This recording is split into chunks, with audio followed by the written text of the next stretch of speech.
এবারে নির্বাচনটা কিন্তু ঈদের থেকে কোনো অংশেই কম ছিল না। আয়োজনটাও ছিল একদম ঈদের মতো, সবাই মিলে একসাথে হওয়া, নির্বাচন উপলক্ষে বাসায় স্পেশাল রান্না বান্না করা, সবাই মিলে একসঙ্গে ঘোরাঘুরি করা, সবকিছুতেই যেন একটা ঈদের আমেজ ছিল, যেটা আমি ছোটবেলায় দেখেছিলাম আর বড় হওয়ার পরে এই প্রথম দেখলাম। আসসালামু আলাইকুম সবাইকে, আই হোপ সবাই অনেক অনেক ভালো আছো এন্ড সুস্থ আছো। নির্বাচন উপলক্ষে যেহেতু 4 দিন বন্ধ ছিল, তাই আম্মু এসেছে আমার বাসায়। আর আম্মু আসার সময় আমার জন্য একটা বেড ঝাড়ার যে ঝাড়ুটা হয় না, ওটা নিয়ে এসেছে।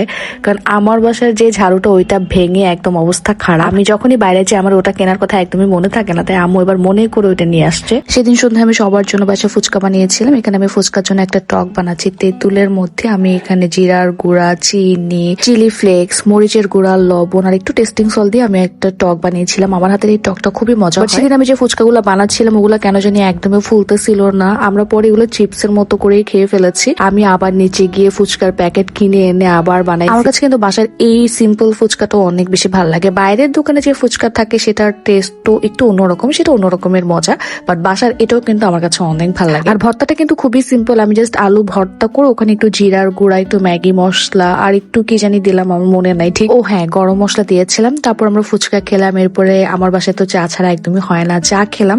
দেন আমরা চলে গিয়েছিলাম বাজারে। আমরা রোজার বাজার করেছিলাম সেই দিন। বাসায় এসে দেখি আম্মু রস দিয়ে চুই পিঠা বানাচ্ছিল। এই পিঠাটা আমার আর তানভীরের খুবই পছন্দের। তোমাদের কোন এলাকায় এই পিঠাকে কি নামে বলে আমাকে অবশ্যই জানাতে ভুলবে না। রাতে আমরা ফেস প্যাকও লাগাচ্ছিলাম নির্বাচন উপলক্ষে। যাই হোক, এটা হচ্ছে তার পরদিন সকালবেলা তানভীর বাজারে গিয়ে মাছ কিনে এনেছিল। আজকে আমি একটু রান্না বান্না করবো নির্বাচন উপলক্ষে রাতের দিন। আমার কেন জানি দুপুরে রান্না বান্না থেকে আবার রাতে রান্না করতে বেশি ভালো লাগে, কারণ রাতে একটু সময় পাওয়া যায়। আর এখানে আমি আমার হেল্পিং হ্যান্ডকে দিয়ে সবকিছু কাটাচ্ছিলাম। আর দুপুরে লাঞ্চের জন্য আমি সুলতান নান থেকে এখানে কাচি অর্ডার করেছি। আমি জানি না দুপুরে আমার রান্না করতে একদমই ভালো লাগে না। এখানে রোজার জন্য তানভীর রোস্টেড নাট করতেছিল। এটা আমরা গত বছরও করছি সেহরির জন্য। আবার এই বাদামটা হচ্ছে বিভিন্ন শিরকেও দেওয়া যায়। এরপর আমার বোন সেদিন ঝালমুড়ি বানাইছিল। তারপর সবাই মিলে চা খেলাম। আম্মু এখানে আমার ভাইকে পড়াচ্ছিল। এরপর আমি রান্না বান্না করবো। আজকে আমি পোলাও, রোস্ট, ডিম চপ আর চিংড়ির ভুনা করব। প্রথমে আমি চিকেন রোস্টটা করব। আর যেহেতু সামনে রোজা আসতেছে সেজন্য আমি সিলিন্ডারটা নিয়ে নিছি, কারণ রোজার মধ্যে আসলে একটা ইলেকট্রিক চুলা দিয়ে সবকিছু করা খুবই টাফ। সেজন্য আমি বাধ্য হয়ে সিলিন্ডারটা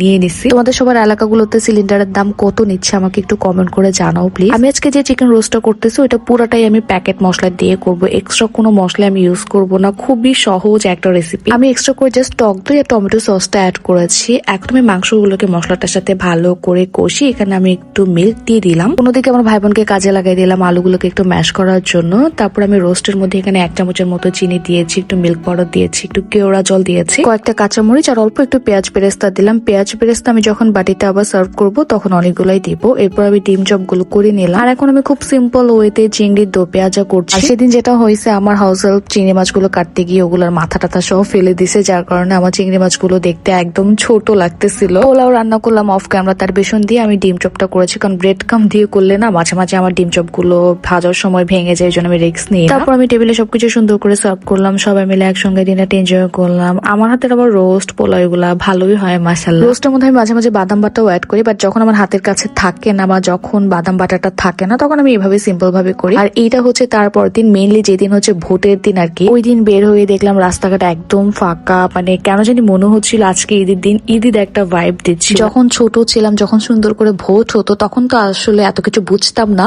বড় হওয়ার পরে এটাই মনে হয় প্রথমবার এত সুন্দর করে সবাই ভোট নিয়ে এত এক্সাইটেড। ঈদের মতো করে সবাই গ্রামের বাড়ি দিকে ছুটে যাচ্ছিল। ঢাকা তো প্রায় মোটামুটি ফাঁকাই হয়ে গিয়েছিল। তারপর আমি সেদিন সবার জন্য সন্ধ্যায় বেকড পাস্তা বানাচ্ছিলাম। আমি এটা রেসিপি অনেকবারই শেয়ার করেছি, তাই আর আজকে সবকিছু ডিটেলসে বললাম না। আজকে আমি বেকড পাস্তাটার মধ্যে অনেক কিছুই দিচ্ছি। এখানে অনেকগুলো সসেস দিলাম, তারপরে মাশরুম দিলাম, চিকেনের একটা পুর করেছিলাম সেটাও দিলাম। একদিক দিয়ে আমি পাস্তা বানাচ্ছিলাম আর অন্য দিক দিয়ে দেখি যে আমার বাসার নিচে সেই আনন্দ মিছিল শুরু করে দিয়েছে। যে আসনে যে জিততেছে তাকে নিয়ে আমি এটা দেখার জন্য লাফালাফি করতেছিলাম। আর অন্যদিক দিয়ে আমার চুলা পাস্তাও ছিল, কোনটা রেখে কোনটা করবো আমি জাস্ট কনফিউজড হয়ে যাচ্ছিলাম। এরপর আমি এখানে বেক পাস্তাটা ওভেনে দিয়ে দিলাম। অনেকে জিজ্ঞেস করো আমার ওভেনটা কি মাইক্রো ওভেন কিনা। না, আমার ওভেনটা হচ্ছে মাইক্রো কনভেকশন ওভেন, যেটার মধ্যে আমি বেকিংও করতে পারি, ফুড গরম করতে পারি। তবে হ্যাঁ, আমি এখনো কিন্তু আমার ওভেনে কেক বানাই নাই। সো কেক নিয়ে অনেকে আমাকে মাঝে মাঝে জিজ্ঞেস করো আপু কেকের রেসিপি দাও। আমি বানাই নাই যেহেতু, সো আমি রেসিপি এখনো দিতে পারছি না। যদি কখনো বানাই তখন আমি অবশ্যই রেসিপি দিব। এরপর দিন দুপুরবেলা আমি আবার একটু স্পেশাল আয়োজন করলাম, কারণ যেহেতু বাসায় এখন আম্মুরা আছে।